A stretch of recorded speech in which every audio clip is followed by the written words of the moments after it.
मुर्शिद हुमायूं है बाबर का लड़का, उनका हिम्मत है तो मुर्शिदाबाद आने दीजिए ना।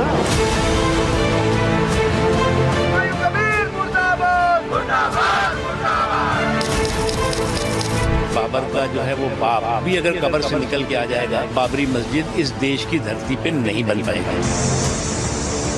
बिल्कुल नहीं बनेगी, न बनने दी जाएगी। परिणाम देख लीजिएगा। बाबर और मुगल का नाम लिखना भारतीय की अपमान है।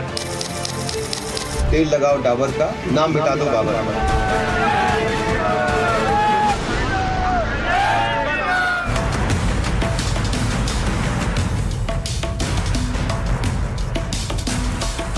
नमस्कार, आपके साथ मैं हूं सुजाता गुगरेती और आप देख रहे हैं माइक ऑन है। और आज जिस खबर पर माइक ऑन कर रही हूं, आप पिछले कई दिनों से देख रहे हैं।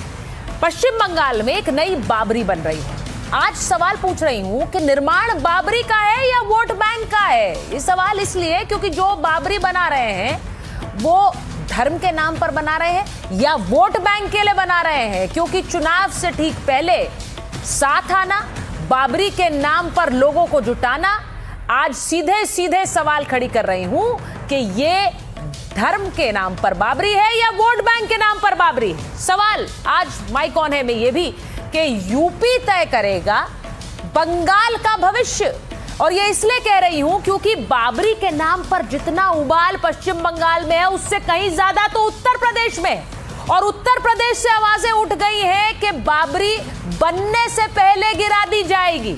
अब ये उबाल यूपी में भी लोगों पर प्रभाव डालता है और पश्चिम बंगाल में भी। और इसीलिए आज सीधे सीधे सवाल ये कि बाबरी का मुद्दा यूपी से लेकर बंगाल तक सियासत सेट करता है। क्या यूपी में जो योगी आदित्यनाथ कहते हैं या फिर उनके डेप्यूटी कह रहे हैं, क्योंकि आज केशव प्रसाद मौर्य और ब्रजेश पाठक दोनों के बयान आए, उनके बयान क्या बंगाल का चुनाव सेट कर रहे हैं? आज इस पर भी बात होगी क्योंकि आज तो यात्रा निकल गई और आज एक बड़ी यात्रा बाबरी के लिए निकली है। नींव भी खोद दी गई। सबसे पहले आपको वो तस्वीर दिखा रही हूं। पश्चिम बंगाल के विधायक हुमायूं कबीर मुर्शिदाबाद में बाबरी मस्जिद बनवाने पर अड़े हुए हैं। और आज देखिए कैसे 265 किलोमीटर की बाबरी यात्रा पर निकले। हालांकि प्रशासन ने उन्हें ये कंप्लीट नहीं करनी दी, पूरे नहीं करने दी, सिर्फ 22 किलोमीटर पर रोक दिया गया। लेकिन 265 किलोमीटर की लंबी बाबरी यात्रा, क्या मकसद है? क्या हुमायूं कबीर अपने मिशन 265 में लग गए हैं? याद रखिए, पश्चिम बंगाल में 294 सीटें हैं और इस विधानसभा में 265 का मिशन हुमायूं कबीर ये चला रहे हैं। आज इस पर मैं बात कर रही हूं क्योंकि वो तस्वीरें भी याद कर लीजिए। ये देखिए, महाशय हीरो बने हुए हैं पश्चिम बंगाल में इस वक्त। हुमायूं कबीर कैसे हीरो की तरह बीच में चल रहे हैं, उनके समर्थक साथ साथ चल रहे हैं।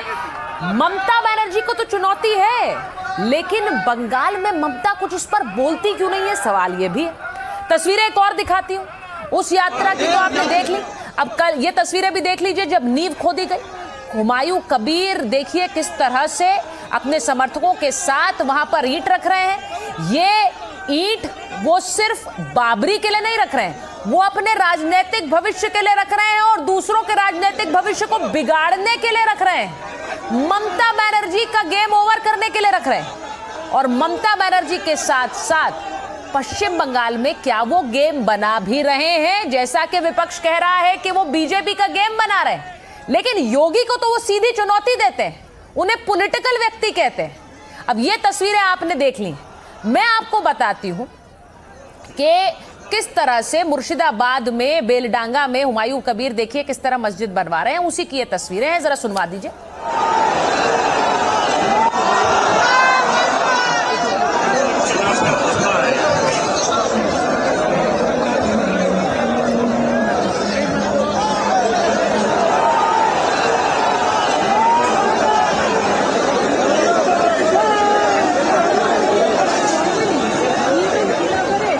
अयोध्या की तर्ज पर बाबरी का निर्माण शुरू होने के साथ ही हुमायूं ने निकाली बाबरी यात्रा। और ये बाबरी यात्रा 265 किलोमीटर की ये यात्रा थी। अब आपको बताती हूं कि वहां हो क्या रहा है, चलाइए जरा। बाबरी की वापसी पश्चिम बंगाल में, मुर्शिदाबाद में अयोध्या की तर्ज पर बाबरी का निर्माण हो रहा है, ये आप सब जानते हैं। लेकिन इसी के साथ निर्माण शुरू होने के साथ ही हुमायूं ने ये बाबरी यात्रा भी निकाली है, जिसकी तस्वीरें आपने देखी। पलाची से शुरू होकर मुर्शिदाबाद तक ये यात्रा है। अब इस यात्रा में आप समझिए कि पहले बाबरी यात्रा 265 किलोमीटर का रूट तय कर रही थी, लेकिन अनुमति नहीं मिली, इसलिए 22 किलोमीटर का ही रूट तय किया। अब हुमायूं ने प्रशासन पर पक्षपात करने का आरोप लगाया। अब ऐसा लग रहा है कि हुमायूं कबीर सबसे बड़े हीरो बने हुए हैं, सब उन्हें ही रोक रहे हैं। वो कह रहे हैं मेरी यात्रा को क्यों रोका जा रहा है, मुझसे योगी आदित्यनाथ भी डर रहे हैं, मुझसे ममता बनर्जी भी डर रही हैं, और इसीलिए वो दोनों पर निशाना साध रहे हैं। यानी कि इस देश के दो बड़े नेता हुमायूं कबीर से डर रहे हैं, ये उनका कहना है। उन्होंने कहा कि वो किसी से डरने वाले नहीं है, वो करेंगे जो उनके समर्थक कहते हैं। जरा सुनिए उन्हें। का हिम्मत है तो मुर्शिदाबाद आने दीजिए ना, वो यूपी का मुख्यमंत्री है, यहाँ का मुख्यमंत्री ममता बनर्जी है, वो भी बाबरी मस्जिद को खिलाफ ही चल रहा है, तो उनको भी सबक सिखाएगी, यूपी का मुख्यमंत्री को भी सबक सिखाएगी। अब ये सोचिए कि योगी आदित्यनाथ और ममता बनर्जी दोनों को चुनौती दे रहे हैं हुमायूं कबीर, लेकिन क्या बाबरी मस्जिद के लिए ममता बनर्जी से लेकर योगी आदित्यनाथ को टक्कर देने वाले हुमायूं कबीर की इस बाबरी पर लोग सहमत हैं? वहां के मुसलमान सहमत हैं? क्या सोच रहे हैं अलग अलग शहरों में? क्या उन्हें लगता है कि बाबरी की एक गूंज है? जरा जल्दी से सुन लीजिए लोगों का क्या कहना। टूची पॉलिटिक्स को समझाने के लिए हुमायूं जो बना रहा है वहाँ पे, वो अपनी टूची पॉलिसी को हाईलाइट करने के लिए, अपने आप को हाईलाइट करने के लिए अलग से जीतने का फंडा है, उसके अलावा और कुछ नहीं है। इसके पुनः राजनीति होनी चाहिए। मस्जिद एक अल्लाह का घर है और उसको अल्लाह का ही नाम देना चाहिए, ना कि किसी इंडिविजुअल आदमी का नाम देना चाहिए। मुर्शिदाबाद में उस मस्जिद को हुमायूं कबीर जी बना रहे हैं और बाबरी मस्जिद के नाम से बना रहे हैं, तो किसी के पेट में दर्द नहीं होना चाहिए। बाबरी मस्जिद बिल्कुल नहीं बनना चाहिए। आप बाबरी शब्द हटा करके और भी किसी के नाम से मस्जिद बनाई, हमें कोई आपत्ति नहीं है। आक्रोश पैदा करने के लिए काम किया जा रहा है। अगर मस्जिद बनानी है तो मस्जिद आयशा के नाम पे बनाइए, हमारी हुजूर पाक की इस पे ना बनाइए, हमारे अबू बकर सिद्दीक रज़ियल्लाहु ताला अन्हु के नाम पे बनाइए। ऐसा नाम क्यों चुनना जिससे कहीं तो कोई कंट्रोवर्सी खड़ा होता है। कि हुमायूं जी ने जो बात कही है वो नफरत फैलाने वाली बात है। इस्लाम में एक सबसे अहम बात यह है कि मस्जिद अगर नफरत फैलाने के लिए बनाई जा रही है तो उसे ढा देना चाहिए। मस्जिद कोई ज़रूरी नहीं है कि हम इबादत नाम से ही बनाएं। मस्जिद हम हमारे जो पूर्वज, हमारे जो औलिया या हमारे बड़े बुजुर्गाने दीन रहे हैं, उनके नाम पे भी हम बना सकते थे। अब आपने सुना कि देश के मुसलमान क्या सोच रहे हैं, आपने ये भी सुना कि यूपी से बैठकर बंगाल तक लोग क्या सोच रहे हैं। मेरे साथ इस वक्त कांग्रेस सांसद इमरान मसूद जुड़ गए, मैं सीधे उनके पास जा रही हूँ। इमरान जी, बहुत बहुत धन्यवाद एनडीटीवी इंडिया को समय देने के लिए। मैं आपसे सीधे सर ये सबसे पहले पूछूंगी जी, शुक्रिया, क्योंकि यहाँ बहुत से मुद्दे हैं जिन पर देश में मुसलमानों की राय लोग जानना चाहते हैं, और आप क्योंकि एक प्रतिनिधित्व उनका करते हैं देश की संसद में भी, मैं आपसे पूछूंगी कि क्या ये जो नई बाबरी बन रही है इसके साथ खड़े हैं देश के मुसलमान? बिल्कुल इसके साथ कोई मुसलमान नहीं खड़ा है, और जो मुसलमान इसके लिए बात कह रहे हैं लोग कि मुसलमान के नाम पर बना रहे हैं, इसका इस्लाम से कोई लेना देना नहीं है। इस्लाम किसी भी नफरत की बुनियाद पर जो काम होगा उसको इस्लाम इजाज़त नहीं देता है। और जो आदमी इसको बनाने की बात कर रहा है, मस्जिद बनानी है मस्जिद बनाइए, लेकिन जो आदमी दे रहा है और वो बाबरी मस्जिद की शहादत की हवाला देते हुए बना रहा है, तो 2019 में जब ये बीजेपी का झंडा थाम करके चुनाव लड़ रहा था तब इसको बाबरी मस्जिद की शहादत याद नहीं आ रही थी। ये बीजेपी का पिट्ठू है और बीजेपी के कहने पर ये काम कर रहा है। इधर ये मस्जिद बनाने की बात कर रहा है, उधर वो विरोध की बात कर रहे हैं। मुसलमान का इससे कोई लेना देना नहीं है। अब ये 4 ईंट लगा करके वो 4 ईंट तोड़ देंगे। एक तरफ शौर्य दिवस बनेगा और एक तरफ मातम बनेगा, और नफरत की आग के अंदर पूरा देश जलेगा। इसको ये जो इजाजत दी जा रही है, क्यों दी जा रही है? ये बार बार बोल रहा है कि मेरे पास 300 करोड़ रुपए लगाऊंगा मैं। इसके पास कहां से आ गए पैसे? छोटे से मदरसे और मस्जिदें जांच के नाम पर आप तोड़ देते हो जा करके, लेकिन इस आदमी के पास कहां से पा रहे? कहां गई आपकी ईडी, कहां गई आपकी सीबीआई? आप क्यों देश के अंदर एक नफरत के एजेंडे को बढ़ाने के लिए उस व्यक्ति को बढ़ावा दे रहे हो? इसको सख्ती के साथ बंद करके इसे बंद क्यों नहीं किया जाता? इमरान जी, आप एक बड़ी बात कह रहे हैं। आप ये कह रहे हैं ये 4 ईंटें लगाएंगे, वहां से 4 ईंटें तोड़ देंगे और नफरत का माहौल फैलेगा। तो क्या आप एक तरह की भविष्यवाणी कर रहे हैं कि ऐसा होगा, इसके नाम पर राजनीति हो रही? मैं आज ही ये मैं बता रहा हूं जी, बिल्कुल यही बोल रहा हूं मैं। और पूरे देश के अंदर ये नफरत का एजेंडा चलेगा। एक चीज जिसको सुप्रीम कोर्ट ने डिसाइड कर दिया वो खत्म हो गया नहीं, और मुसलमान ने पूरे देश के अंदर इसे एक्सेप्ट किया। हाँ, लेकिन जब आप ये कह रहे हैं कि कोई इसका विरोध क्यों नहीं करता है, तो उसके बाद आप जो जी, तो पश्चिम बंगाल की सरकार तो सबसे पहले उसे विरोध करना चाहिए। ममता बनर्जी इस पर क्यों नहीं बोलती है?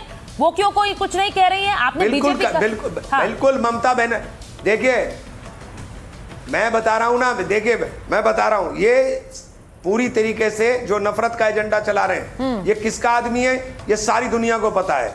ये किसके कहने पर कर रहा है ये भी सारी दुनिया को पता है। मुसलमान का इससे कोई लेना देना नहीं है। नहीं, तो अगर आप कह रहे हैं किसका आदमी है, मतलब बीजेपी का आदमी है, तो ममता बनर्जी की पार्टी में क्या कर रहे थे? तब ममता बनर्जी को नहीं पता चला कि ये बीजेपी के आदमी है, तो तब ये अपनी पार्टी में बनाए रखे हुए उन्हें।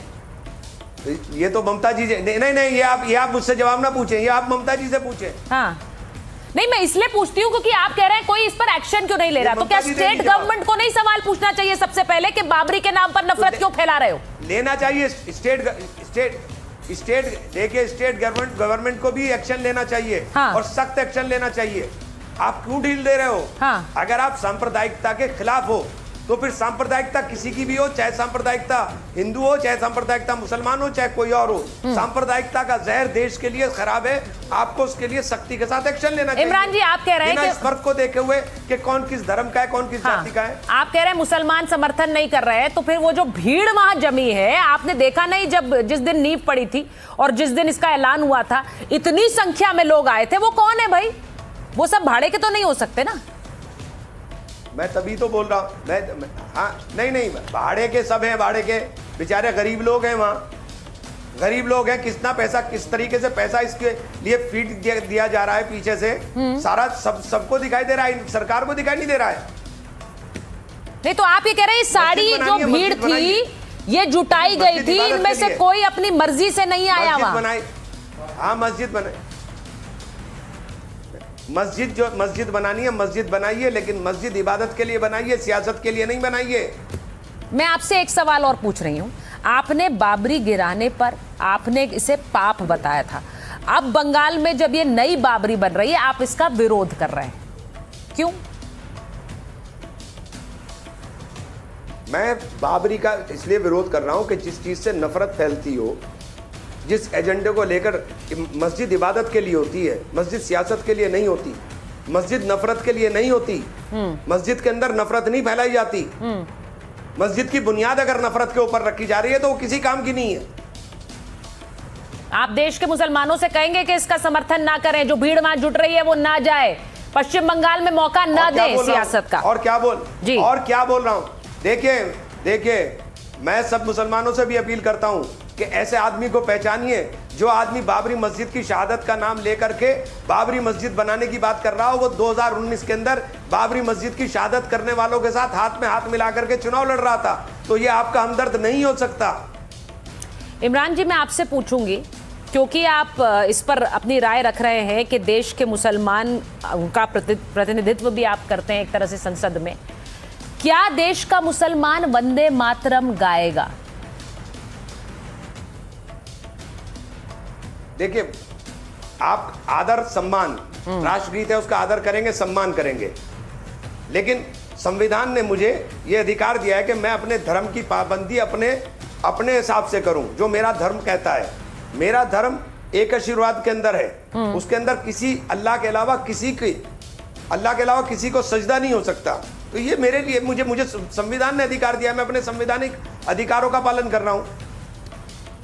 क्या ये एक तरह का राष्ट्रगीत होगा, मैं सम्मान में खड़ा हूंगा।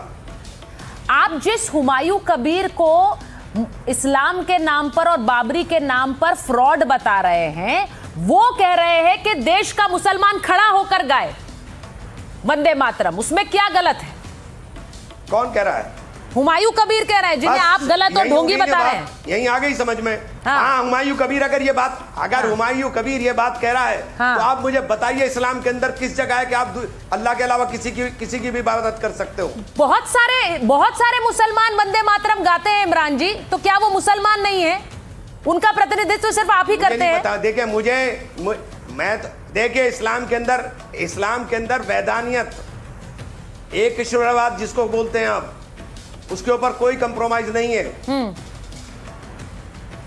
कोई कॉम्प्रोमाइज नहीं है, तो क्या ये संवैधानिक संकट नहीं होगा जब एक तरह से एक प्रोटोकॉल है, सरकार ने कहा है अब वंदे मातरम गाया जाएगा, आप कहेंगे तो नहीं गाएंगे, तो क्या होगा? तो क्या ये संकट नहीं होगा? बात जी आप मुझे बताइए। नहीं हम सम्मान में खड़े होंगे, मंदिर में नहीं जाते क्या हम? हाँ, मंदिर में भी जाते हैं, सम्मान में खड़े होंगे, पूरा सम्मान करेंगे, सत्कार करेंगे।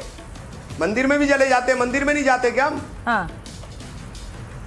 इमरान मसूद कह रहे हैं वो मंदिर जाते हैं, तो पूरा सम्मान करेंगे। मैं अपने हाँ जाता हूँ, क्यों नहीं जाता हूँ? मंदिर जाने में कोई पाबंदी है मेरे? बिल्कुल नहीं है। और ये तो बड़ी बात है कि आप एनडीटीवी इंडिया पर कह रहे हैं मैं मंदिर जाता हूँ। दूसरे हाँ बहुत जगह जाता हूँ। सुनिए, मैं अपने भाई के धर्म का सम्मान करूंगा तो तभी तो उससे अपेक्षा करूंगा कि वो मेरा सम्मान करे। लेकिन मैं अपने भाई से धर्म से यह अपेक्षा नहीं करूंगा कि वो मुझसे कहे कि मैं उसके जो वो तरीके हैं उसको अपनी उपासना के अंदर शामिल करूं। ना मैं ये कहूंगा कि मैं अपने भाई जो दूसरा मेरा गैर मुस्लिम भाई है उससे कहूं कि तुम दरूद शरीफ पढ़ो और तुम फातिहा पढ़ो, तुम ये पढ़ो। ये कैसे कह सकता हूं मैं? सरकार, मैं आपसे एक सवाल ये पूछ रही हूँ कि सरकार अगर ने प्रोटोकॉल जारी किया तो अब अगर आप नहीं मानेंगे, मैं आपसे पूछ रही हूँ, आप नहीं मानेंगे, आप बाकी मुसलमानों से कहेंगे नहीं मानना है? मैं कह रहा हूँ कि खड़ाऊंगा मैं। अरे आप मैं खड़ाऊंगा। अच्छा, आप कह रहे हैं मैं मानूंगा? मैं कह रहा हूँ खड़ाऊंगा। आप कैसी बात कर रही हैं? अब खड़ाऊंगा, पढ़ूंगा नहीं, खड़ाऊंगा सम्मान में। इमरान जी, सम्मान में मैं एक चीज आपसे, राष्ट्रगीत हमारे राष्ट्रगीत हमारे हर कांग्रेस के हर अधिवेशन में पढ़ा जाता है जी। इमरान जी, मुझे लगता है कि ये आपने जो बातें कही हैं, क्योंकि आप देश की संसद में आप न सिर्फ कांग्रेस पार्टी का बल्कि मुसलमानों का भी प्रतिनिधित्व करते हैं, इसलिए जरूरी है जानना जो आपने आज बात कही। और आज अगर इमरान मसूद ये कह रहे हैं कि मैं मंदिर जाता हूं, तो मुझे नहीं लगता कि इससे बड़ी बात कुछ हो सकती है। इसीलिए मैं इसी नोट पर धन्यवाद आपका देना चाहूंगी। तो ये कोई ऐसी बात नहीं। मुझे एक बात बताइए, मुझे एक बात बताइए। मैं मंदिर जाने में मैं दूसरे की आस्था का सम्मान नहीं करूंगा तो मेरे धर्म का कौन सम्मान करेगा? लकुम दीनुकुम वलिय दीन। मुझे कुरान कहता है कि तुमको तुम्हारा दीन मुबारक, मुझको मेरा दीन मुबारक। इमरान जी, मैं हर्षवर्धन जी बोलना चाह रहे हैं। जो मैं कह रहा हूं, मैं कोई जी इमरान भाई एक सवाल है। आप बड़ी अच्छी बातें आज कर रहे हैं, अच्छा लगता है। आप जी, मेरे साथ वरिष्ठ पत्रकार हर्षवर्धन त्रिपाठी जी हैं, वो एक सवाल आपसे आप अच्छी बातें कर रहे हैं तो अच्छा लग रहा है, और देश में इसी तरह की बात होनी चाहिए। जब आप मंदिर जाते हैं, आप कह रहे हैं कि दूसरों का सम्मान, और अच्छी बात है, हिंदू मुसलमान सबको एक दूसरे का सम्मान करें संविधान के दायरे में। अब उसी संविधान के दायरे में राष्ट्रगीत जब गाया जाएगा तो उसका सम्मान करना वो इबादत में कहां से शामिल हो गया? जैसे कहते हैं ना कि हम किसी और को शरीक नहीं करेंगे। मैं अभी लगातार मौलानाओं को सुन रहा था, तो इबादत में कहां इमरान भाई शरीक करना? वो तो एक राष्ट्रगीत है, आप उसको गाइए। देखिए, मैं अब सुनिए ना, मैं वही बोल रहा हूं। मैं राष्ट्रगीत पढ़ा जाएगा, मैं खड़ा हूंगा, उसके सम्मान में खड़ा हूंगा। मंदिर में आरती होती है तो मैं आरती के साथ सम्मान में खड़ा होता हूं पूरी तरह से। लेकिन इस्लाम के अंदर सजदा सिर्फ अल्लाह को जायज है, सजदा अल्लाह के अलावा किसी को नहीं हो सकता है। नहीं, ठीक है, तो सजदा किसी भी जगह कर सकता हूं, यहीं जमीन पर बैठकर सजदा करूंगा। बिल्कुल, और वो जमीन भारत की है, वो जमीन भारत की है, जिस भारत की वंदना, जिस भारत की पूजा उस राष्ट्रगीत में भी है। भारत माता की जय, भारत माता की जय। मेरी मादरे वतन है हिंदुस्तान, और मेरी मादरे वतन है, अपनी मादरे वतन के लिए अपना सर कलम करा दूंगा। और मैंने भारत माता की जय तमाम जगहों पर खड़े होकर बोलता हूं, भारत माता की जय। तो लेकिन आपकी बात फिर मुसलमान क्यों नहीं सुनता है? वो ओवैसी और हुमायूं कबीर की बात सुन ले रहा है, आपकी बात तो नहीं सुन रहा है। क्यों नहीं सुनता? मेरे साथ आप मदरसों में चलिए, और मदरसों के तालिब इल्म अगर भारत माता की जय ना कहें तो आप मुझे कहिए। एक बार मैं शिवम को लेना चाहती हूँ। इमरान जी, शिवम, आपने सुना, इमरान जी ने आज बहुत अच्छी कुछ बातें कही हैं और मुझे लगता है कि उसका स्वागत किया जाना चाहिए, क्योंकि मैं बार बार कह रही हूं कि एक सांसद के रूप में पार्टी का भी प्रतिनिधित्व कर रहे हैं और वो मुसलमानों का भी कर रहे हैं, लेकिन बाबरी को वो सीधे सीधे गलत बता रहे हैं। अब आप लोग तो कहते रहते हैं ना कि भाई इसको गलत बताइए, आप कांग्रेस के सांसद कह रहे हैं बाबरी नफरत के नाम पर है, इसको नहीं बनना चाहिए, तो समर्थन करेंगे? ये हिपोक्रेसी है।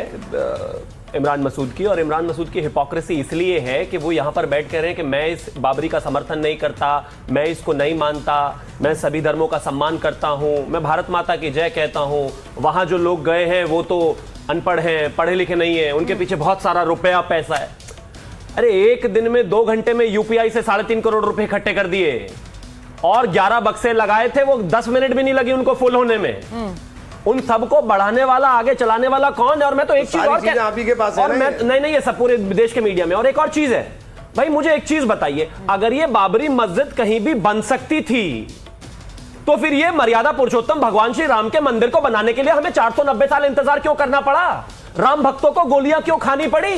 135 साल कोर्ट में क्यों जाना पड़ा? क्यों अड़ गए थे? और ये क्या मानसिकता थी कि बस सिर्फ हिंदुओं से नफरत है इसलिए उस चीज को वहां रहने देना था? अरे अगर बाबरी कहीं भी बन सकती थी तो पहले दिन, जिस दिन ये देश आजाद हुआ था, अगले दिन आकर कहते कि कोई दिक्कत नहीं है भैया, बना लो अपना श्री राम मंदिर। ये हिपोक्रेसी है। नेता टीवी पर बैठते ही तो पता है एजेंडे को चलाइए। मैं एग्जांपल एजेंडे में, सॉरी, मैं आपके एजेंडे में शामिल नहीं हूं। थैंक यू वेरी मच, ये मेरा एजेंडा नहीं। थैंक यू वेरी मच, मैं एजेंडे में शामिल नहीं हूं। नहीं रुककर तो जाइए। नो मैं आपके इस एजेंडे में शामिल नहीं हूं। एक सेकंड शिवम, मैं आपके इस एजेंडे में, और इमरान मसूद भी दो। मैंने बहुत, जो मैंने अपनी बात कही है बहुत खोलकर कही है। ठीक है इमरान जी, आप मैं बहैसियत मुसलमान कह रहा हूँ, मैं बहैसियत मुसलमान कह रहा हूँ और मैं इस नफरत के एजेंडे में शामिल नहीं हूँ। नहीं इमरान जी, कोई भी नफरत का एजेंडा नहीं है। और मैंने सिर्फ यही कहा कि उन्होंने जो सवाल किया आप उसका जवाब देना चाहेंगे?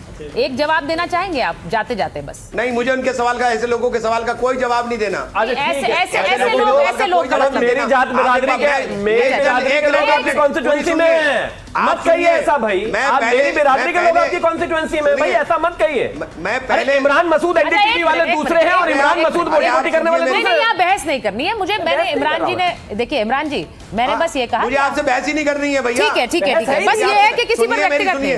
मैं अगर नेशनल आपके चैनल पे कुछ बोल रहा हूँ बस बहुत है। Thank you very much Imran ji, मुझे लगता है, चलिए इमरान जी बहुत धन्यवाद, लेकिन मुझे लगता है कि थोड़ा व्यक्तिगत टिप्पणियों से बचना चाहिए, ना तो किसी व्यक्ति पर या फिर चैनल पर। मुझे नहीं पता लोग क्यों करते हैं ऐसा, लेकिन इमरान जी ने बहुत सी बातें कही। मुझे लगता है उनका सार निकाल कर मैं आगे बढ़ूंगी, क्योंकि रशीदी साहब जुड़े हुए हैं, अजीज खान साहब जुड़े हुए हैं हमारे साथ, मेरे साथ नजरुल साहब हैं जो कि इस पूरे मामले में बाबरी के खिलाफ ही बोल रहे हैं। और इसको लेकर, जैसा मैंने पहले कहा कि मोहम्मद नजमुल हक जो कि जमीयत उलेमाए हिंद के हैं, और वो रशीदी साहब और तौसीफ खान साहब को आप देख ही रहे हैं।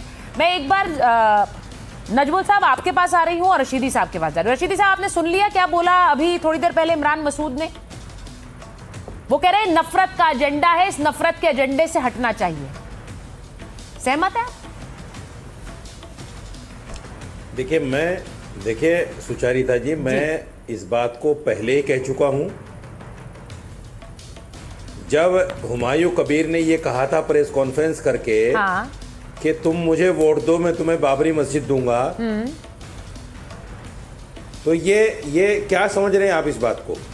आप इसको खुद समझिएगा कि मस्जिद की बुनियाद किस बात पर रखी जा रही है? वोट की बुनियाद पर। मैं आपको एक वाकया बताता हूं।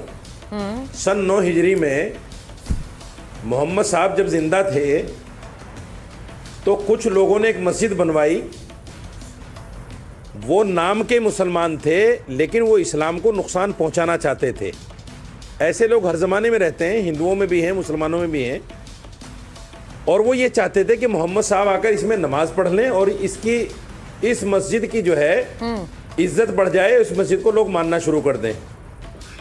लेकिन मोहम्मद साहब पर कुरान की एक आयत नाजिल हुई और बताया गया कि मस्जिद इसलिए बनवाई गई है ताकि इस्लाम को नुकसान पहुंचाया जाए। तो आप जब जंग से वापस आए, आपने उस मस्जिद को तोड़वा दिया। आपने तोड़वा दिया उस मस्जिद को। उसको मस्जिद ज़रार के नाम से जाना जाता है आज भी। देखिए रशीदी साहब, मस्जिद ज़रार। साहब, मैंने आपसे सवाल पता है क्यों पूछा? मेरे 2 पॉइंट हैं, क्योंकि आप मेरे शो पर जितनी बार आए हैं, मेरे 2 पॉइंट हैं, सुनिए। मेरे शो पर जितनी बार आप आए हैं, आपने ये कहा है कि बाबरी, देखिए ये जो हुमायूं कबीर है ये वोट के लिए बना रहे हैं, आपने बिल्कुल कहा है। लेकिन साथ ही साथ आपने ये भी कहा है कि दिक्कत क्यों है, अगर वहां बन रही है एक नई बाबरी तो लोगों को प्रॉब्लम क्या है, ये भी तो आप कहते हैं। अब सुनिए ना, सुनिए रशीदी जी, मैं बता रहा हूँ उसको, क्लियर कर रहा हूँ, सुन तो लीजिए। एक जरा आपने सुंदर बात की, जरा मैं उसी में एक लाइन क्लियर कर रहा हूँ, सुन तो लीजिए भाई। नहीं, जो आपने अभी कहा इतनी सुंदर बात, उस पर एक लाइन जोड़ देता। बोलिए। अरे आपने मतलब बहुत पुरानी बात कही, क्या सन 9 हिजरी में, तो मेरी बात पूरी नहीं हुई, सुन तो लीजिए। आ रही हूँ आप की बात कर रशीदी जी। तो आपने कहा कि उसको आके तोड़वा दिया उन्होंने, और बाबरी तो इतनी घृणा, इतनी नफरत पर बनी थी, उसको आप लोग क्यों नहीं तोड़वा देते? पहले ही तोड़वा दिया होता तो आज देश में हिंदू मुसलमान का झगड़ा ही नहीं होता। इतने सालों तक आप लोग तमाशा मेरी सुनिए, मैं बता रहा हूं। मस्जिद तो मंदिर तोड़, मैं बता रहा हूं। हाँ। अरे सुनो भाई, बात मेरी पूरी नहीं हुई, मेरी बात पूरी करिए। बात अभी बची है, बोल दीजिए। मुझे लगा आपने सुप्रीम कोर्ट का फैसला सुना है? सुप्रीम कोर्ट का जो फैसला आया है, सुप्रीम कोर्ट के फैसले में जो 4 बातें मुख्य रूप से कहेगी, उसमें एक बात यह भी थी कि हमें ऐसा कोई सबूत नहीं मिला कि मंदिर तोड़ के मस्जिद बनी हो। बाबरी मस्जिद तो बनी नहीं थी उस बुनियाद पर, जिस बुनियाद पर आप आगे लेकर चलना चाहते हैं उसको। वो तो नफरत की बुनियाद पर बनी नहीं थी। नहीं रशीदी जी, बाबर ने उसको बनवाया ही नहीं था, पूरा निर्णय सुना नहीं है, और पूरा बाबर ने उसको बनवाया नहीं था। हिंदू मंदिर के पूरा सुना है मैंने पूरा सुना है। अवशेष, विष्णु अरे भाई साहब, सारी चीजें वहां अभी भी उपस्थित, फिर आप उसी लाइन पे आ जाते हो। सारी चीजें वहां अभी भी उपस्थित, आप अच्छी बातें करते हो, फिर उसी लाइन पे आ जाते हो। सीधे आइए ना। आपने कहा हर्षवर्धन जी सुनिए, हर्षवर्धन जी, 4 चीजें सुनिए। एक तो सुप्रीम कोर्ट ने यह कहा कि 1949 में मूर्तियां गलत तरीके से रखी गई। अच्छा चलिए, मैं सुप्रीम कोर्ट के फैसले को इलीगल तरीके से तोड़ा यहाँ गया पर रखने के लिए नहीं आई हूँ, आगे की बात करने आए हैं। देखिए रशीदी जी, 1 मिनट रुक जाइए, मैं अजीज खान साहब के पास भी जाऊंगी। मैं एक बार जरा इसकी सियासत पर बात करना चाह रही हूँ। अजीज खान साहब, बाबरी बन रही है बंगाल में और उबाल राजनीति में आ रहा है यूपी में। आप मुस्कुरा भी रहे हैं, अब बताइए जरा हो क्या रहा है भाई यूपी में? ऐसा लग रहा है यूपी के लोग ही वहां पर बनवाएंगे या हटवाएंगे?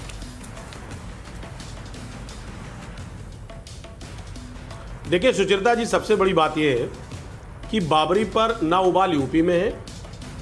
भाई इको आ रहा है, प्लीज ठीक कर दे। ठीक करिए। बाबरी पर उबाल जो है वो ना यूपी में है और ना बंगाल में है, कहीं कोई उबाल नहीं है। उबाल है तो देश के संसद में है, और जो संसद में जो उबाल है उसका असर दिख रहा है कि अचानक बाबरी आ जाती है।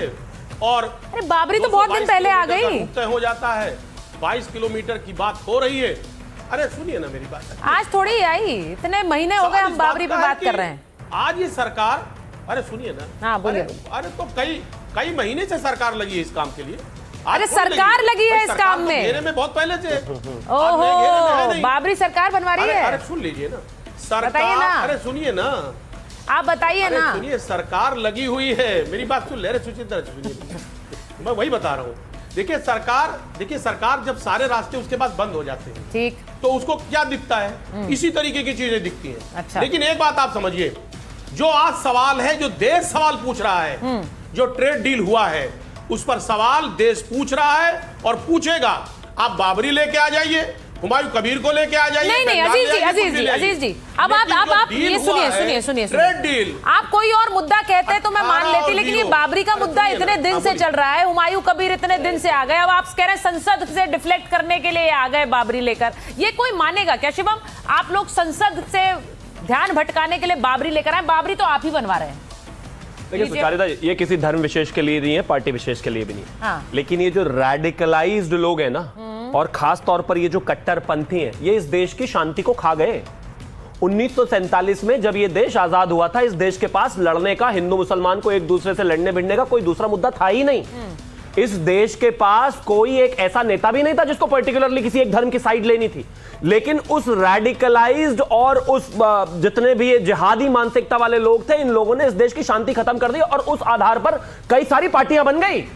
लोगों ने अपने पॉलिटिकल एजेंडा साधने के लिए लोगों पर गोलियां तक चलवा दी। ऐसा भी हुआ कि 100-100 किलो की बोरी में सरयू में बांधकर लोगों को जिंदा डुबा दिया गया, माथे में गोलियां मारी गई, और कुछ लोगों की तो 3-3 पीढ़ियां उसका आनंद उठा रही हैं। कुछ लोग लीडर ऑफ ऑपोजिशन बने बैठे हैं सिर्फ इसी बाबरी की वजह से। उनका अपना स्टैंड है क्या, बताइए आप मुझे। लेकिन इसका सीधा का सीधा नुकसान अगर किसी को हुआ तो वो इस हिंदुस्तान को हुआ। अजीज खान कह रहे हैं हमें कोई लोकतंत्र को हुआ, देश को हुआ, हिंदू मुसलमान को भी हुआ। मुसलमान भी सिर्फ बाबरी में ही उलझे रहे। अरे जब आपको, मैं फिर से वही कह रहा हूं, अगर बाबरी कहीं और बन सकती थी तो क्या इस देश के मुसलमान समाज में इतने भी 4 पढ़े लिखे लोग नहीं थे जो उसी दिन आके कह देते कि हट जाइए? ऐसे ही इमरान मसूद जैसे लोग उस जमाने में भी रहे होंगे, कहने के लिए ऊपर ऊपर से कहते नहीं हम बहुत अच्छे हैं, हम बहुत बेहतर है, लेकिन जैसे ही बात, अभी पिछले दिनों की बात है जब आपके ये हमारे साथ में जो बैठे हुए हैं मौलाना साजिद रशीदी, जब इनसे बात हुई कि बाबरी नाम क्यों रखा हुआ है, कहते कोई बुरा थोड़ी ना है। मतलब दोनों तरफ नहीं खेल सकते आप। विषय बहुत साफ है, यहां पर बाबरी को मौन समर्थन सबका है। कहना कोई चाहता नहीं है। नेशनल टीवी पर सब आकर झूठ बोलते हैं, हिपोक्रेसी दिखाते हैं, बट सच्चाई ये है टीएमसी हो, चाहे अखिलेश यादव हो, चाहे इसके अलावा जितनी भी ऑपोजिशन पार्टी हो, हर एक पार्टी चाहती है। नुकसान है ना शिवम, टीएमसी को नुकसान, उनके मुस्लिम वोट नहीं बढ़ रहे वहां पर। आप कह रहे हैं टीएमसी चाहती है बाबरी में। और अगर इसका दूसरा एंगल ये हो कि मुस्लिम पहले से ही उनसे नाराज हो, वो छिटक रहे हो, तो उसके लिए एक दूसरा फ्रंट खड़ा कर दिया कि आने वाले समय में जब जरूरत पड़ेगी किसी को। ये बिलीवेबल नहीं है, ये बिलीवेबल नहीं है। वो छिटक रहे हैं इसीलिए उन्होंने बिल्कुल प्लांट कर दिया। नाराज है ना तौसीफ और जाके रुकवा दे नजमुल जी, मैं उनके पास जाऊंगी, वो अभी आई नहीं। तौसीफ जी, ममता बनर्जी क्यों नहीं बोल रही हैं भाई? इतने सारे उनके वर्जन आ रहे हैं, ये हो सकता है, ये हो सकता है वो ये सोच रही हो कि मुस्लिम छिटक रहे हैं। अभी शिवम ने एक नया वर्जन दिया है, बोलती क्यों नहीं है वो? सब कोई बोल रहा है बाबरी नहीं बन रही है, नफरत। आपने सुना इमरान मसूद को भी कि ये नफरत की दुकान, वो ये कह रहे हैं। ममता बनर्जी चुप है। सुचेरिता जी, अभी एक प्रवक्ता ने कहा कि बाबरी को सबका मौन समर्थन है। हाँ, शायद वो अपने बारे में कह रहे हैं, अपनी पार्टी के बारे में कह रहे हैं। कैलकाटा हाईकोर्ट ने तो मौन नहीं, ओपन समर्थन कर दिया। 8 सितंबर 2025 को कैलकाटा हाईकोर्ट का ऑर्डर आया। ये जो 6 दिसंबर को ये जो बाबरी की नींव रखने जा रहे थे, ये जो प्रोग्राम हो रहा था, जो पहला प्रोग्राम था, उसको कैलकाटा हाईकोर्ट ने रोक नहीं लगाया। मामला कोर्ट में गया और कैलकाटा हाईकोर्ट उसमें रोक नहीं लगाया। कैसे, क्यों नहीं रोक लगाया? क्योंकि ये है कॉन्स्टिट्यूशनल राइट। वो कहते हैं हुमायूं कबीर, जो कि बीजेपी के टिकट से वो इलेक्शन खड़े हुए थे, वो हार गए, तो अब वो अपना नया पार्टी बनाते हैं। और वो कहते भी है कि वो इस चुनाव के बाद बीजेपी को समर्थन करेंगे सरकार बनाने में। उनका ऑन रिकॉर्ड है, मैं आपसे अनुरोध करूंगा आप वो वीडियो भी चला दीजिए। उन्होंने बाइट में कहा भी है कि बीजेपी को समर्थन करेंगे सरकार बनाने के लिए। उन्होंने कहा मैं किंग मेकर बनूंगा। नहीं, एक मिनट। उन्होंने कहा मैं चुनाव के बाद किंग मेकर बनूंगा, और उन्होंने ये नहीं कहा मैं बीजेपी को समर्थन करूंगा। उन्होंने कहा मैं किंग मेकर बनूंगा, मेरे समर्थन के बिना सरकार नहीं बनेगी। आपको अनुरोध कर रहा हूं, मेरे समर्थन के बिना सरकार नहीं बनेगी। बोला है क्या ऐसा? ये बोला है आप सरकार बनाइए जरा। इन्होंने कहा जनता माफ नहीं करेगी आपको, आप उनके साथ विरोध में सारा जीवन हमने इस बात का दंश सहा कि हमने बाबरी तोड़ दी, हमने राम मंदिर बनाया, अब हम बाबरी भी बना रहे हैं क्या? कोई तुम नहीं। लेकिन 22 जनवरी अभी इन्होंने कहा कि हाई कोर्ट ने क्लियरेंस दिया बाबरी मस्जिद का, इसलिए बाबरी मस्जिद बन रही है। 22 जनवरी 2024 को ममता बनर्जी ने मर्यादा पुरुषोत्तम भगवान श्री राम के मंदिर का कड़ा विरोध किया और उन्होंने कहा कि ये एक चुनावी स्टंट है, और उन्होंने इसके खिलाफ सर्वधर्म संभाव रैली भी निकाली। वो भी तो सुप्रीम कोर्ट ने बनाया था, उसके तो समर्थन में नहीं आई वो। मतलब श्री राम मंदिर का विरोध है, लेकिन बाबरी का समर्थन है। अब मैं एक मिनट मैं बंगाल से आते हैं जमीयत उलेमा हिंद के मोहम्मद नजमुल हक साहब, मैं उनके पास जा रही हूँ। हक साहब, मैं थोड़ी देरी से आ रही हूँ, उसके लिए माफी चाहती हूँ। आपसे पूछूंगी, आपको क्यों लगता है ममता बनर्जी चुप है इस मुद्दे पर? वो क्यों नहीं बोल रही हैं? आपको लगता है बाबरी सही है, जो नई बाबरी हुमायूं कबीर बना रहे हैं? मैडम, आपके माध्यम से हमारे मुर्शिदाबाद की तरफ से तमाम पैनलिस्ट को सलाम और आदाब। पहली बात यह है कि देखिए, बाबरी मस्जिद एक दीन या धर्म के मामला है। इसमें ममता बनर्जी क्यों बोलेंगी? अगर उनको बोलना है लॉ एंड ऑर्डर, अगर अमन चैन यहाँ खत्म हो जाए तो ममता बनर्जी को बोलना चाहिए। अच्छा, अगर अमन चैन ठीक रहे तो ममता बनर्जी की क्रेडिट होगी। मस्जिद बनना सही है या नहीं बाबरी के नाम से, ये धर्म का मामला है। इसलिए धर्म के जो स्कॉलर है, स्पेशलिस्ट है, थियोलॉजिस्ट है, उनको बोलना चाहिए। और आप जो पूछ रहे हैं नफरत वाली बात, आप जो नफरत वाली बात पूछ रहे हैं जी, त्यागी जी और वगैरह जो हैं, अगर इसके ऊपर हेट स्पीच ना हो, जैसे योगी आदित्यनाथ जी ने कुछ कहा, हमारे यहाँ अजीत सिंह ने कुछ कहा, और शुभेंदु अधिकारी ने कहा कि हम तोड़ देंगे, ये हेट स्पीच इसको बंद कर दीजिए। अगर इसको बंद करना है तो कोर्ट, सुप्रीम कोर्ट हो या हाई कोर्ट हो, उसका सहारा लीजिए। नहीं, ये बाबरी सही है कि गलत है? ये बननी चाहिए कि नहीं बननी चाहिए, पहले ये बता दीजिए जल्दी से। बननी चाहिए नहीं बननी चाहिए? इसमें तो इसके ऊपर तो हमारी खुलासा स्पष्ट बात है कि मस्जिद बने, किसी जगह भी बने, इसमें किसी का भी कोई प्रॉब्लम है नहीं, लेकिन 6 दिसंबर अच्छा, अब वो हेट स्पीच की बात कर रहे हैं। और बाबरी नाम से बनाना ये सही नहीं है, हमने समझा। बाबरी नाम से बनाना सही नहीं, मस्जिद, ये तो मुझे लगता है सभी कह रहे हैं। मस्जिद बनाने का तो हक सबको है, कोई भी इसको कोई गलत कह ही नहीं सकता है, ये तो गलत ही नहीं कह सकता। नहीं, लेकिन उन्होंने शिवम एक बात बोली है और मैं चाहती हूँ हर्षवर्धन जी भी इस पर रिस्पॉन्ड करें। उन्होंने कहा हेट स्पीच दी जा रही है। मैं एक बार जरा केशव प्रसाद मौर्य का बयान सुन पढ़ा रही हूँ। बाबरी मस्जिद बन भी गई तो टिकेगी नहीं, ये हेट स्पीच है क्या? बिल्कुल नहीं, कानूनी रूप से हटवाएंगे। वो कह रहे हैं कानूनी रूप से हटवाएंगे, तो मतलब आप मुर्शिदाबाद में भी अगर एक बाबरी बनेगी तो आप कानून का सहारा हटवाएंगे? होना ही नहीं। देखिए, मैं एक चीज कहना चाहता हूं, मैं इस देश के सुप्रीम कोर्ट, कानून सभी का समर्थन करता हूं, सम्मान करता हूं। जो वो कहेंगे हम उसी को मानेंगे, देश उसी तरीके से चलेगा, संवैधानिक दायरे में रहते हुए सब कुछ ठीक है। लेकिन बस इसी के साथ मैं एक राइडर ये ऐड कर देना चाहता हूं कि जब बाबर यहां पर आया था, मुझे पूरी उम्मीद है उसने भी किसी कोर्ट से, किसी कचहरी से, किसी परमिशन से, किसी डीडीए से, एमडीए से कोई परमिशन लेके मस्जिद नहीं बनाई थी। इतना चहकने की आवश्यकता नहीं है। मैं कोर्ट के हिसाब से ही काम करूंगा। अब आगे बिल्कुल संवैधानिक दायरे में रहते हुए संविधान के तहत, अदालतों के तहत ही कार्रवाई होगी। लेकिन एक हिंदू धर्म के लोगों की एक बेसिक अंडरस्टैंडिंग ये कहती है कि उनको अपमानित करने के लिए जो आप ये बाबरी का निर्माण कर रहे हैं, ये बिल्कुल इस देश में नहीं होनी चाहिए, रहनी चाहिए, ना रहेगी। ये मेरा संवैधानिक दायरा है और मेरी फ्रीडम ऑफ स्पीच है, ऐसा हम मानते हैं। मैं हर्षवर्धन जी आपसे पूछूंगी, एक आम आदमी भी ये समझ रहा है, अब मुझे please correct me if I am wrong, एक आम आदमी भी ये समझ रहा है कि अगर वहां पर मुर्शिदाबाद में हुमायूं कबीर के उतरने से मुसलमान वोट स्प्लिट होगा तो ममता बनर्जी को नुकसान होगा, उसका फायदा बीजेपी को हो सकता है, तो लोग क्यों ना कहें, जो ये बार बार आरोप लगाते हैं तो बी टीम है बीजेपी की, क्यों ना कहें? नहीं, देखिए, ये कहा जा सकता है एक इस तरह का एक कहें कि लाइन खींचकर, लेकिन अगर ध्यान से देखें तो यहाँ मसला दूसरा है। ममता बनर्जी ने तब तक हुमायूं कबीर को नहीं रोका जब तक वहां तक वो पहुंचते। उस एक्सटेंट तक पहुंचने के बाद उनको लगा कि अब मामला कहीं, जिसको कहते हैं ना कि रिवर्स पोलराइजेशन की तरफ न जाए। और चूंकि ये सब जानते हैं, 15 साल की सत्ता हो गई है, कांग्रेस और कम्युनिस्ट वहां लगातार प्रयास कर रहे हैं, मुसलमान पूरे देश में कांग्रेस के साथ जा रहा है, ऐसे में ममता बनर्जी से वो वोट नहीं छिटकेगा, ये कोई नहीं मान सकता। इसको आप समझिए। राहुल गांधी ने वो तेलंगाना में करके दिखाया, ओवैसी और केसीआर से मुसलमान भाग गया भाई। आप इसको समझिए, और ये बहुत गंभीर मसला है। ममता बनर्जी से अगर मुसलमान उस तरह से छिटक के भागेगा तो ममता साफ हो जाएंगे। लेकिन अगर ममता उस एक्सटेंट तक ले जाकर उसको एक हुमायूं कबीर एक अलग ग्रुप के तौर पर दिखेगा तो कांग्रेस में वो वोट नहीं जाएगा। हिंदू वोट नहीं कर रहा ममता के लिए, हिंदू वोट नहीं कर रहा है ममता, वोट तो कर ही रहा है, तभी वो सत्ता में आ रही है, लेकिन क्या अब उतना वोट करेगा? और दूसरा, क्या ममता बनर्जी की सरकार ने कहा कि इससे लॉ एंड ऑर्डर की सिचुएशन बंगाल में खराब होगी? हाई कोर्ट के सामने कहा कि इसको नहीं बनना चाहिए। और अभी नजमुल हक साहब कह रहे हैं कि ये हेट स्पीच दी जा रही। ठीक बात है, तोड़ना, विध्वंस कर देना हेट स्पीच है। अरे भाई, जो हेट का बहुत बड़ा, दुनिया का सबसे बड़ा पर्याय होगा तो उसमें ये बाबर है। बाबर जैसा नीच कर्म करने वाला आक्रांता, जो भारत की धरती को, भारत माता को, हिंदू धर्म को, उसके नाम पे मस्जिद बन रही है और सारे मौलाना मुस्लिम चुप बैठे हुए हैं। इससे बड़ा हेट कुछ हो सकता है क्या? बोलिए रशीदी जी। सीधे यही कहना चाहिए कि नहीं, किसी कीमत पे नहीं बननी चाहिए। रशीदी जी, आप बोलेंगे किसी कीमत पर नहीं बननी चाहिए? बाबर जैसे आक्रांता के नाम पर क्यों बन रही है? सुचारिता आप इतनी प्रबुद्ध पत्रकार हैं और आप समझ भी रही हैं कि सियासत कैसी हो रही है और कौन कर रहा है।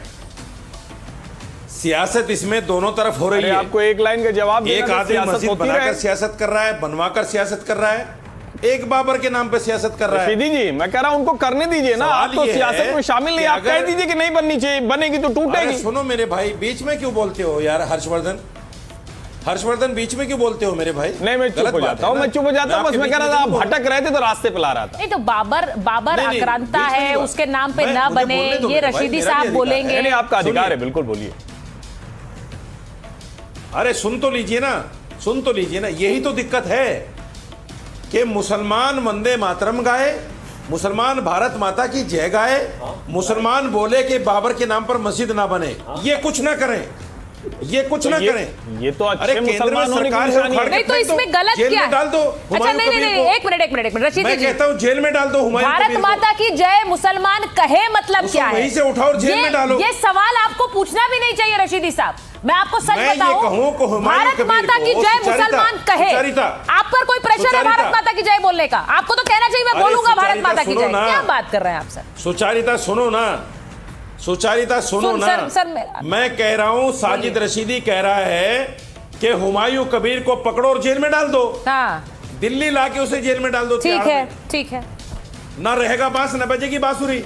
सर। मौलाना जी क्या होता है इधर कि बंदे- आप दोनों इधर तरफ की ममता बात नहीं कर बनर्जी भी ये नहीं सकते। कर रही समस्या ये है और केंद्र सरकार भी आप नहीं एक कर रही तरफ कहते हैं कि बाबरी नहीं बननी चाहिए, ये नफरत का एजेंडा है, दूसरी तरफ आप ये भी कहते हैं मुसलमान से जबरदस्ती बुलाया जा रहा है और मुसलमानों को बाबरी से जोड़ा जा रहा है, फिर आप कहते हैं बाबर को आक्रांता क्यों कहलवाना चाहते हैं हमसे। ये दो तरफ की बातें नहीं हो सकती है, इसीलिए सवाल उठते हैं, इसीलिए मैं इस पर माइक ऑन करती हूँ। इसको जरा समझ लीजिए, बस बात इतनी सी है। बहुत बहुत धन्यवाद आप सब।